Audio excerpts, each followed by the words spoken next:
வணக்கம். இது வழக்கு. மாயமான கட்டிட மேஸ்திரி காட்டுக்குள் கொன்று புதைப்பு.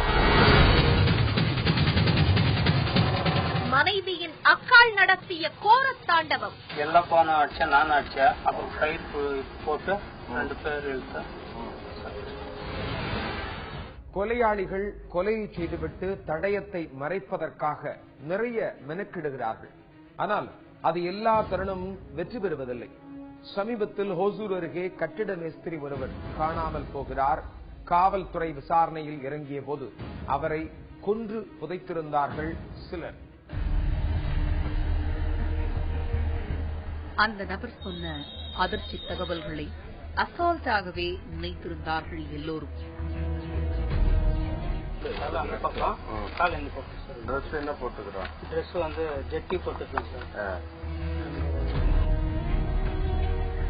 ஆம், தான் ஒரு மனிதரை கொன்று புதைத்திருப்பதாக காவல்துறையிடம் அவர் அளித்த வாக்குமூலம் பரபரப்புக்கு பஞ்சம் வைக்கவில்லை என்றாலும் அதில் சந்தேகம் இருக்கவே செய்தது.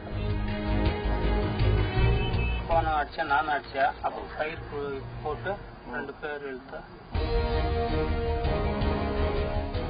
நல்லவனா இருந்தா அந்த தப்பு பண்ணிருந்தா பரவாயில்ல. நீயே ஒரு கெட்டவன், நீ ஒரு கெட்டவனா இருந்தா இன்னொரு கெட்டவனுடைய மர்டர் பண்றீங்க.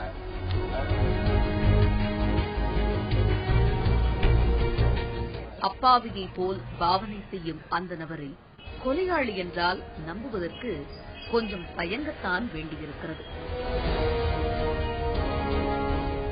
ஆனாலும் அந்த இடத்தில் தான் எப்படி கொலை செய்தேன் என்பதை ஒன்று விடாமல் சொன்னார் மணி.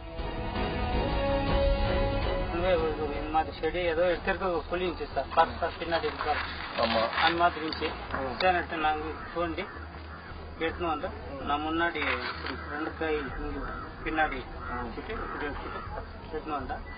எல்லாப்பா எடுத்துன்னு வந்தாங்க. இங்க வச்சுட்டு இந்த இதெல்லாம் கழட்டிடு சொன்னார். எல்லாப்பா 2 பேரும் கழட்டிட்டு ஜீன்ஸ் பேண்ட் போட்டுருந்தாரு.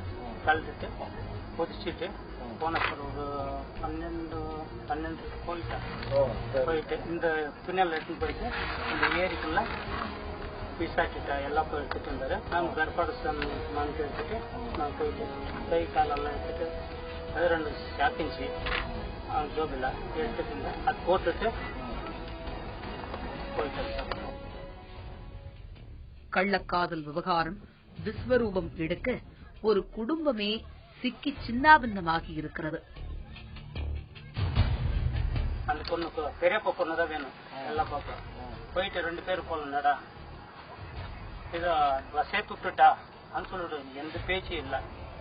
சப்போஸ் அவங்க வந்தா கூட பஸ் ஏற்றி பஸ் ஸ்டாண்ட்ல விட்டுட்டு நாங்கள் போயிட்டோம்மா சொல்லிட்டு சொல்லலான்ட்டு 2 பேரும் போயிட்டு சொல்லிட்டேன் சார். சரி, இப்ப இதெல்லாம் முடிச்சுட்டு எங்க போனீங்க?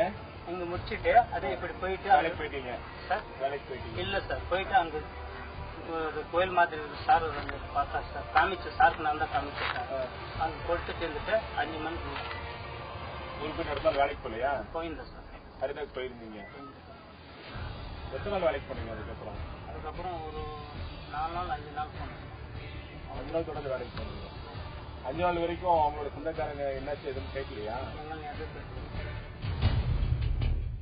இதோ காவல்துறையிடம் வாக்குமூலம் அளிக்கும் மணி என்பவர் உட்பட 3 பேர் இந்த கொலையை செய்து முடித்திருப்பதாக தெரியவர அவர் அடையாளம் காட்டிய இடத்தில் தோண்டும் பணியை தொடங்கினார்கள். நைட் 9 மணிக்கு அவனை எங்க கூப்பிட்டு வந்தீங்க? இங்க வந்துட்டு இங்கயா? ஆமா சார். கை கட்டிட்டு இருந்தேன் சார் வீட்டாண்டே. யார் கவனிக்கா? நானும் எல்லாப்பா நானும் கட்டிருந்த ஃபர்ஸ்ட். எல்லாப்பா வந்தார் சார். ஒரு பேஷண்ட் போட்டுட்டு சரிஜா போயிருந்தா சார். எல்லாப்பா என்ன வேலை செய்யறாரு? பாட்டு வேலை செய்யறாரு சார். எங்க? இங்கதான் சார். நீங்க என்ன யாரு தப்பு கழிச்சு? சரி, பாட்டு வேலை செய்யறாரு. சரி அன்னைக்கு நானும் எல்லாப்பா பேசிட்டு இருந்தா வாயல்லப்பான்னு சொன்னா வர ஒரு பேஷண்ட் விட்டுட்டு நீ குடிச்சு வை கெட்டு வை நான் வர்றான்னு சொன்னா. சரி போனா என்னடி இங்க வேலைன்னு சொன்னா போதில தான் இருந்தார் சார். இருந்தார் சார். போதில இருந்தாரு. நான் குடிச்சிட்டு அப்போ சும்மா ஒரு சவுடு எடுத்து கொடுவான்னு சொன்னா. அந்த மாதிரி எடுத்து கொடுத்துருச்சு. ஒரு கோவில் எடுத்து கொடு கெட்டு பின்னாடி கோவில் நட்புடு சொன்னா எடுத்துட்டாரு. அவங்க மகன் ஒரு 8 வருஷம் இருக்குது சார். அந்த கௌரம்மா கௌரம்மா மகன் 8 வருஷம் 8 வருஷம் 7 வருஷம் இருக்கான். அவன் கோவில் எடுத்துன்னு வந்து அந்த அம்மா குடிச்சு அவன் என் கையில எடுத்துன்னு வந்து கொடுத்தாரு. எடுத்துன்னு வந்து கொடுத்தா கை கட்டிட்டு தானே எல்லாப்பா ஒரு 20 நிமிஷத்துக்குள்ள வந்துட்டாரு. வந்துட்டு நீ ரோட்டுக்கே கூட்டினு வா சொன்னேன். இல்லப்பா நான் கூட்டின்னு வர மாட்டேன், இங்கே வா சொன்னேன். சரி அன்னைக்கு கூட்டின்னு வந்துட்டு ஒரு கயிறு நிச்சயம் விட்டுருந்தேன். கட்டிட்டு எல்லாப்பா பிடிச்சிட்டே வந்தாரு. நானும் அந்த கோல்ல போட்டா எல்லா பொண்ணும் அடிச்சாரு. 2 பேரு பிடிச்சிட்டு சாகடிச்சுட்டு அங்கதான் வச்சுட்டு நாங்கள் அவன் பேக்கெட்ல காசு செஞ்சுருக்கேன். 2500 என்ன வச்சுக்கேன். அது எடுத்துட்டு நான் போயிட்டு ஆனைக்கல் போயிட்டு அந்த கார்லானே பணம் இங்கே வச்சு இப்படியே போயிட்டு ஆனைக்கல் பக்கம் போயிட்டு அங்கே பீர் வாங்கிட்டு அவர் 2 பாட்டில் வாங்கினாரு. நான் 2 பீர் வாங்கினேன். சாப்பிட்டுட்டு நாங்கள் ஏப்ரல் 17ஆம் தேதி உச்சி வெயில் உலுக்கி எடுத்த நேரம். காவல்துறையினர், ஊர்க்காரர்கள் என பலரும் அந்த தைலமர காட்டில் குவிந்திருக்க தொடர் பதற்றம். கொலை நடந்த வீதி தொற்று கிடக்க அடுத்தடுத்து சம்பவ இடத்திற்கு படையெடுத்தார்கள் அதிகாரிகள்.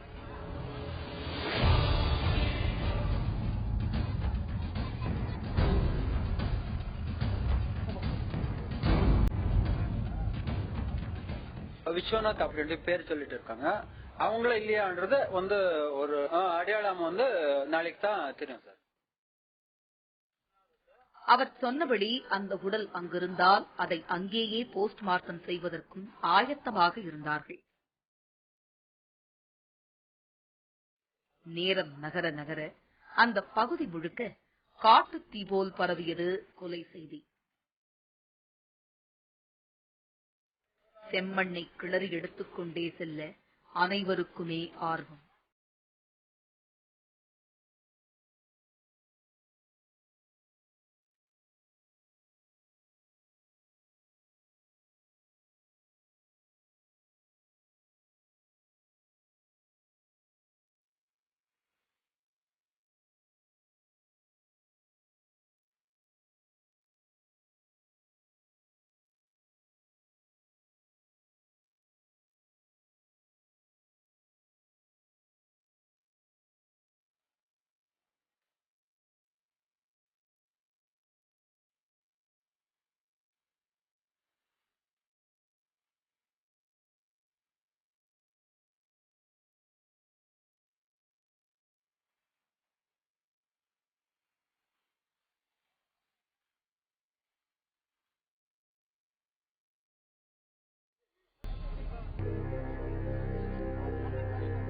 ஒரு வழியாக அந்த உடலை கண்டுபிடித்த பிறகே அவர் சொன்ன வாக்குமூலம் உண்மை என்பதை உணர முடிந்தது.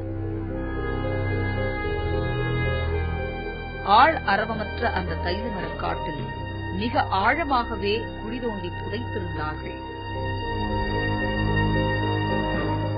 துர்நாற்றம் வீசத் தொடங்கியதும் ஆய்வுகளை செய்து முடித்து கொலை செய்யப்பட்டவர் விஸ்வநாதன் தான் என முடிவுக்கு வந்தார்கள். அடுத்தடுத்து அந்த நபரிடம் விசாரணையில் ஈடுபட்ட காவல்துறைக்கு அதிர்ச்சியான தகவல்களே கிடைத்தன. அந்த பொண்ணு வந்துட்டேன் சார், இங்க வந்துட்டேன். சரி அப்ப இவங்க வந்து அந்த பொண்ணு கை பிடிச்சிக்கிறீங்க. அந்த பொண்ணு வந்து போன் பண்ணிருக்குது நஞ்சா சார்கிட்ட எல்லா பக்கம். ஆனா போய் 4 மணிக்கு என்னன்னு பேசுனீங்க விஸ்வநாதன் கிட்ட? நாங்க ஏதோ பேசல சார். 4 மணிக்கு அவங்க வந்திருக்கிறாங்க. 4 மணிக்கு வந்திருக்கோம் சார். 4 மணிக்கு வந்த பின்னாடி அந்த பொண்ணு போயிட்டு அண்ணா இந்த மாதிரி வந்திருக்கிறா, எங்க அண்ணனுக்கு போன் பண்ணானா நஞ்சாச்சாரி சொல்லுதா. அம்மா இது போன் பண்ணலான்னுட்டு என் பேரு கேட்டிருக்குது அந்த அம்மா. மண்ணாக்கோ எங்க எல்லா பண்ணக்கு போன் பண்ணானா சொல்லிருக்கு. அப்புறம் போன் பண்ண பின்னாடி நஞ்சா எல்லா பொண்ணு போன் பண்ணிருக்குதா நஞ்சாச்சாரி. நஞ்சாச்சாரி போன் பண்ண பின்னாடி அவன் எல்லாப்ப வந்து எனக்கு போன் பண்ண வேற ஆள்கிட்ட போன் நம்பர் வாங்கி எனக்கு போன் பண்ணான். அவன் வந்திருக்கானா வா சொன்னான். அப்ப இது ஏற்கனவே பிளான் பண்ணிட்டீங்க? ஃபர்ஸ்ட் பண்ணிட்டு இருந்தேன் சார். இல்ல நீங்க ஏற்கனவே பிளான் பண்ணிட்டீங்க. ஆமா சார். எத்தனை மாசத்துக்கு முன்னாடி பிளான் பண்ணீங்க? அண்ணா சார் ஒரு அந்த பொண்ணு கூட்டின்னு வந்துட்டு 1.5 மாசம் 2 மாசம் ஆகுது. அந்த பொண்ணு வந்து பின்னாடி அவங்க வந்தா பண்ணலாம் என்னட்டு அது ஒன்றுச்சு. திருப்பி அது ஒரு 5 வருஷம் முன்னாடி கூட்டின்னு போயிருந்த பாரு, அப்போ பிளான் பண்ணுங்க. விஸ்வநாதன் என்று வந்து எனக்கு மச்சான், பொண்டாட்டியுடைய அண்ணன். அவர் வந்துட்டு கொஞ்ச நாள் காலில் அப்படின்ட்டு நாங்க சந்தேகப்பட்டோம். அப்புறம் வந்துட்டு சரத்குமார் என்றவர் வந்துட்டு இடத்துல அவர் வேலைக்கு போயிட்டு இருந்தாரு, கூலி வேலைக்கு போயிட்டு இருந்தாரு, சன்ட்ரி மேஸ்திரியா. அவர் வந்துட்டு அவர்கிட்ட போய் கேட்டோம், எங்க வந்த விஸ்வநாதன் எங்க அப்படின்னு அவர்கிட்ட கேட்கும்போது, விஸ்வநாதன் வந்துட்டு போன வெள்ளிக்கிழமை அவங்க கள்ளக்காதல் கிட்ட போனதா உதாரணம் சொன்னாரு. அப்ப வந்துட்டு ஏன்பா உங்களை நம்பிதான் அனுப்பணும் அப்படின்னு சொன்னோம் நாங்க. அதுக்கு வந்துட்டு நானும் போன் பண்ணேன், 3-4 முறை போன் பண்ணேன், வரேன் சொல்லிட்டு வச்சுட்டாரு. அப்புறம் வந்துட்டு நைட் 8:30 மணிக்கு மேற்பட்டு செல் சுவிட்ச் ஆஃப் ஆகிவிட்டது. அப்புறம் சுவிட்ச் ஆஃப் ஆன உடனே நான் கௌரி செல்லுக்கு போன் பண்ணேன். கௌரி செல்லுக்கு போன் பண்ணும்போது என்னுடைய புருஷனோடைய ஆள்களும் என்னுடைய ஆட்களும் 5-6 பேர் சேர்ந்து விஸ்வநாதனை அடிச்சு கொண்டே இருக்கிறேன். 5 வருஷமா இவங்கிட்ட வாழ்ந்து என் வாழ்க்கையெல்லாம் நாசமா போச்சு. இப்ப இங்கேயும் என் மானத்தை வாங்கறதுக்காக வந்திருக்கிறான் அப்படின்னு சரத்குமார் கிட்ட கௌரி சொன்னதும், கௌரி எந்த குடும்ப தகராறு இருக்கட்டும், அடிச்சுலாம் இருப்பாங்க, சகஜம் அப்படின்ட்டு சரத்குமார் சும்மா ஆயிட்டு படுத்து தூங்கிட்டாரு. தூங்கிட்ட பிறகு காலையில சரத்குமார் எழுந்து மறுபடியும் வேலைக்கு வரலையே விஸ்வநாதன் அப்படின்ட்டு அவருக்கு போன் பண்ணிருக்காரு. போன் பண்ணும்போது, ஏப்பா காலையில நைட்டு உங்க ஹஸ்பண்ட் வந்து கட்டி போட்டு அடிச்சுங்க அப்படி இப்படின்னு சொன்னீங்களா, காலையில வேலைக்கு வரல, என்ன காரணம் அப்படின்னு சரத்குமார் கேட்டாரு. சரத்குமார் கேட்கும்போது, நைட்டு 12 மணி வரைக்கும் எங்க ஆளுங்க வச்சு அடிச்சானுங்க, அதுக்கு மேற்பட்டு அவங்க வீட்டுல ஒப்படைச்சிட்டு வர்றோம் அப்படின்னு சொல்லிட்டு கூட்டு போயிட்டாங்க அப்படின்னு சொன்னது. அப்புறமா நாங்களும் எங்காவது சொந்தக்காரங்க வீட்டுக்கு போயிருப்பாங்களா அப்படின்னு அங்க எல்லாமே தேடி பார்த்தோம், எங்குமே கிடைக்கல. அப்புறம் வந்துட்டு கௌரி மேல சந்தேகப்பட்டு நாங்க போலீஸ் காவல் நிலையத்தில் டவுன் போலீஸ்ல நாங்க வந்து கேஸ் கொடுத்தோம். கேஸ் கொடுத்த இன்றைய தினம் எங்களுக்கு தோண்டி கொடுக்க பணம் இருக்கு அப்படின்ட்டு சொன்னாங்க. நாங்க இங்க வந்திருக்கிறோம். கிருஷ்ணகிரி மாவட்டம் சூளகிரியை அடுத்துள்ள சுரக்காயன பள்ளியைச் சேர்ந்தவர் கட்டிட மேஸ்திரி விஸ்வநாதன். இவரது மனைவி சந்திரமா. திருமணம் முடிந்து மிகவும் சந்தோஷமாக வாழ்ந்து வந்த இந்த தம்பதியினருக்கு வெகு நாட்களாய் குழந்தை இல்லாத குறை இருந்து வந்திருக்கிறது. இந்த நிலையில் விஸ்வநாதன் தனது மனைவி சந்திரம்மாவின் சகோதரியான கௌரம்மாவுடன் நெருங்கி பழக அது கள்ளக்காதலாக கிளைத்திருக்கிறது. இவங்க வந்துட்டு 3 பேர் தான். இது வந்துட்டு ஒரு 4 வருஷமா விஸ்வநாதன் கிட்ட இருந்தவங்க. விஸ்வநாதன் கிட்ட இருக்கும்போது அவங்க தங்கச்சி வந்துட்டு வேண்டான்றது சந்திரி தான் விஸ்வநாதனுடைய பொண்டாட்டி. சந்திரி வந்துட்டு வேண்டாம், விட்டுரு, எங்க அக்கா விட்டுரு, நான் அவங்க போகட்டும், நான் அவங்க கூட இருக்கிறேன் அப்படின்னு சொன்னது. உன்னை விட்டாலும் விடுவேனே தவிர உங்க அக்கால விடமாட்டேன்னு கள்ளக்காதல கூட்டுன்னு இவர் பெங்களூர் போயிட்டாரு. பெங்களூர் போயிட்டு அங்க ஒரு 6 மாசமா இருந்தானுங்க. அங்க போன மணி அங்க போய் இவங்க கூட போயிட்டு ஒரு 6 மாசமா தொடர்பு வச்சுன்னு விஸ்வநாதனை திட்டம் போட்டு நிறைய கலங்கி நிறைய பேரு அது வந்துட்டு இவங்களே சொல்லிருக்காங்க. யாரு கௌரியே சொல்லிருக்காருங்க. என்னாட்டு அங்க புருஷனுடைய ஆட்களும் என்னுடைய ஆட்களும் எல்லாம் சேர்ந்து அடிச்சு கொண்டு இருக்கிறோம் அப்படின்னு இவங்களே சொல்லிருக்காங்க. தகாத உறவால் கண்ணும் தெரியாமல் தெரிந்த விஸ்வநாதனும் கௌரம்மாவும் ஒரு கட்டத்தில் ஊரை விட்டு ஓடிச் சென்று கர்நாடக மாநில எல்லைக்குட்பட்ட ஆனைக்கல் பகுதியில் சேர்ந்து வசித்து வந்திருக்கிறார்கள். இந்த விவகாரத்தால் மனம் நொந்து போயிருந்த கௌரம்மாவின் கணவர் நஞ்சப்பன் தனது மனைவி திரும்ப வருவார் என காத்திருக்க அவரின் நண்பரான மணி அந்த நேரத்தில் உதவிக்கு வருவதாய் சொல்லியிருக்கிறார். ஆம், காவல்துறையிடம் வாக்குமூலம் அளித்த மணி கௌரம்மாவிடம் பேசச் செல்ல இருவருக்குள்ளும் தனிக்காதல் முளைத்திருக்கிறது. கணவர் நஞ்சப்பனை விட்டுவிட்டு தனது தங்கையின் கணவர் விஸ்வநாதனுடன் சேர்ந்து வாழ சென்ற கௌரம்மா மணியுடனும் தவறான தொடர்பு வைத்திருந்ததாக கூறப்படுகிறது. இதையடுத்து இதற்கு கௌரம்மா விஸ்வநாதனை விட்டு பிரிந்து வாழ்ந்து வந்த நிலையில் இருவருக்குமான விரிசல் அதிகமாகியிருக்கிறது. கௌரம்மாவை விட்டுவிட்டு மீண்டும் தனது மனைவியுடன் வாழச் சென்ற விஸ்வநாதன் சம்பவ நாளன்று கௌரம்மாவை சந்திக்கச் சென்றபோதுதான் மணி மற்றும் அவரது கூட்டாளிகள் சேர்ந்து கொன்று போட்டிருக்கிறார்கள்.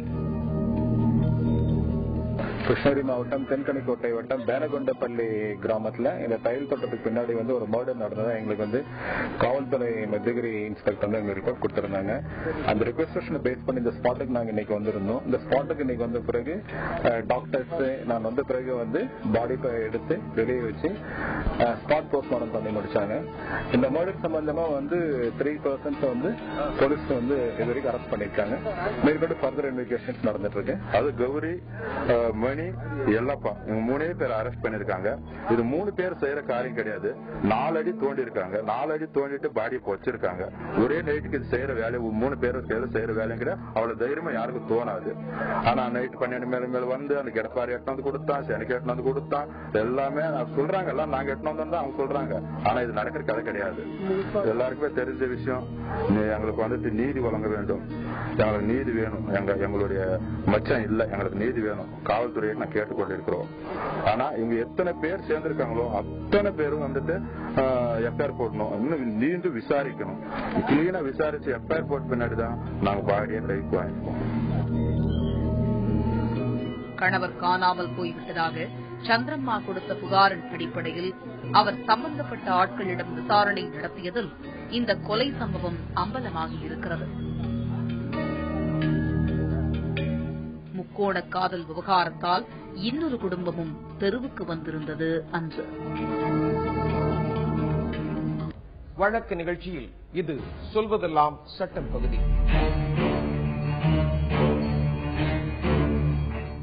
அரசு பணியில சேர்ந்த பிறகு ஒரு குற்ற வழக்கு பதிவு செய்யப்பட்டால் அது பற்றிய விவரம் கிடைத்து அந்த பணி நியமன உத்தரவை ரத்து செய்ய முடியுமா? சட்டம் அப்படிப்பட்ட சூழல்ல என்ன சொல்கிறது? ஒரு அரசு பணியில பணி நியமன உத்தரவு வழங்கப்படுவதற்கு முன்பாக அவர் பற்றிய போலீஸ் வெரிஃபிகேஷன், அவருக்கு ஏதாவது குற்ற வழக்குகள் பின்னணி இருக்கிறதா, அவர் தரக்கூடிய சான்றிதழ் சரியாக இருக்கிறதா அப்படிங்கிற விஷயங்கள் எல்லாமே ஆய்வு செய்யப்பட்ட பிறகுதான் ஒருவருக்கு பணி நியமன உத்தரவு வழங்கப்படுகிறது.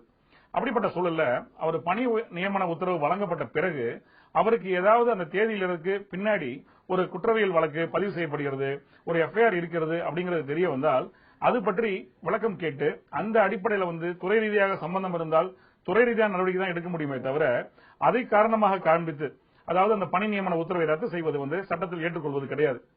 சமீபத்தில் சென்னை உயர்நீதிமன்றத்தில் 2வது வாரம் ஏப்ரல் 2015 ஒரு வழக்கு விசாரணைக்காக வருகிறது.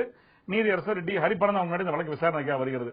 அந்த வழக்கு என்ன அப்படின்னா, ஒருவர் ஒரு கிரேட் 2 கான்ஸ்டபிளாக ஒரு காவலராக தமிழக காவல் பணியில அவர் சேர்றாரு. அப்ப அவருக்கு சர்டிபிகேட் வெரிபிகேஷன், உடல் தகுதி தேர்வு இதெல்லாமே நடந்து அவர் பயிற்சிக்காக அனுப்பப்படுகிறார். அந்த பயிற்சிக்காக அனுப்பப்படுவதற்கு முன்பாக அவருக்கு பணி நியமன உத்தரவு வழங்கப்படுகிறது. அவர் பயிற்சியில் இருக்க காலகட்டத்தில் அவருடைய சொந்த ஊர்ல ஒரு வழக்கு பதிவு செய்யப்படுகிறது. 506 Part 2, 294B மற்றும் 352 அந்த சட்டக்கூறும் வாயிலாக ஒரு வழக்கு பதிவு செய்யப்படுகிறது. அந்த வழக்கு விசாரணை அது தெரிஞ்ச காரணத்தினால அது நடவடிக்கை எடுக்கிறதுக்காக வச்சிருக்காங்க. அந்த இடைப்பட்ட காலகட்டத்திலேயே அந்த வழக்கு அவருக்கு எதிராக சொல்லப்பட்ட குற்றச்சாட்டுகள் அவர் விடுவிக்கப்படுகிறார். யாருக்கு எதிராக குற்றச்சாட்டு வைக்கப்பட்டதோ அவர் விடுவிக்கப்படுகிறார். இந்த சூழல்ல ஏற்கனவே உனக்கு இந்த மாதிரி ஒரு வழக்கு பதிவு செய்யப்பட்டிருக்கிறது அப்படிங்கறத காரணமாக காண்பித்து அவருக்கு பணி நியமனம் கொடுக்க உத்தரவை ரத்து பண்ணிடுறாங்க தமிழக காவல்துறை. அதற்கு எதிராகத்தான் அவர் வழக்கு சென்னை உயர்நீதிமன்ற வழக்கு தாக்கல் செய்தாரு. அந்த வழக்கு தான் நீதியரசர் டி ஹரிபரன் முன்னாடி விசாரணைக்காக வருகிறது. அப்போ அவர் தெளிவாக வரையறை செய்கிறார். ஒரு விஷயத்தை பொறுத்த வரைக்கும் பணி நியமனம் கொடுக்கப்படுவதற்கு முன்பாக என்னென்ன விஷயங்கள்லாம் பார்க்கணுமோ அதெல்லாம் சரிபார்க்கப்பட்டு அவருக்கு பணி உத்தரவு வழங்கப்பட்டிருக்கிறது. அவர் பயிற்சிக்கும் போயிருக்கிறார். பயிற்சியில் இருக்க காலகட்டத்தில் ஒரு குற்றவியல் வழக்கு தாக்கல் செய்யப்படுகிறது. அந்த வழக்கில் அவர் விடுவிக்கப்பட்டிருக்கிறார். இருந்தாலும் அதெல்லாம் எதுவும் கேட்காம அவருடைய தரப்பை நியாயமே அந்த காவலருடைய தரப்பு பயிற்சி காவலருடைய தரப்பு கேட்கப்படாமல் ஒரு உத்தரவு பிறப்பிக்கப்பட்டிருக்கிறது. பணி நியமன உத்தரவு ரத்து செய்யப்பட்டிருக்கிறது சரியான விஷயம் கிடையாது. ஏன்னா அவருக்கு சேருவதற்கு முன்பாக ஏதாவது குற்றவியல் வழக்குகள் இருக்கிறது, அப்படிப்பட்ட விஷயங்கள் அவர் மறைச்சிருக்கிறாரு அப்படிங்கிற விஷயங்கள் இருந்தா அதை ஏற்றுக்கொள்ளாமே ஒழிய, ஆனால் ஒரு வழக்கு பதிவு செய்யப்பட்டது அவருடைய பணி நியமனத்துக்கு அப்புறமாக இருக்கும் பொழுது அதன் காரணமாக காண்பித்து அவருடைய பணி நியமனத்தை ரத்து செய்வது சட்டத்தின்படி சரியானதல்லன்னு சொல்லி அவரை அந்த பணி நியமனத்தை அந்த உத்தரவு செல்லாதுன்னு சொன்ன உத்தரவை அவர் ரத்து பண்ணிருக்காரு. அது மட்டும் இல்லாம 8 வார காலத்திற்குள்ளாக அவருடைய கோரிக்கை மனு பரிசீலிக்கப்படணும், அவர் மீண்டும் பணியில சேர்த்துக் கொள்ளப்படணும், அவருக்கு அந்த பணி தொடர்பாக இருக்கக்கூடிய அந்த பணப்பட்டுவாடா விஷயங்கள் சரியாக செலுத்தப்படணும் உத்தரவு பிறப்பிச்சிருக்காரு. ஆக சட்டத்தின் பார்வையில அவர் பணி நியமனம் பெறுவதற்கு முன்பாக ஏதாவது குற்றவியல் வழக்குகள் இருந்தால் அது சட்ட ரீதியாக எடுத்துக் கொள்ளப்படுமே ஒழிய அவர் பணி நியமன உத்தரவு வழங்கப்பட்டு விட்ட பிறகு அவர் மீது ஒரு வழக்கு பதிவு செய்யப்பட்டால் அதை அடிப்படையாக கொண்டு அவருடைய பணி நியமனத்தை ரத்து செய்வது சட்டம் ஏற்றுக்கொள்வது கிடையாது. மீண்டும் வேறொரு வழக்கோடு உங்களை சந்திக்கிறேன். நன்றி, வணக்கம்.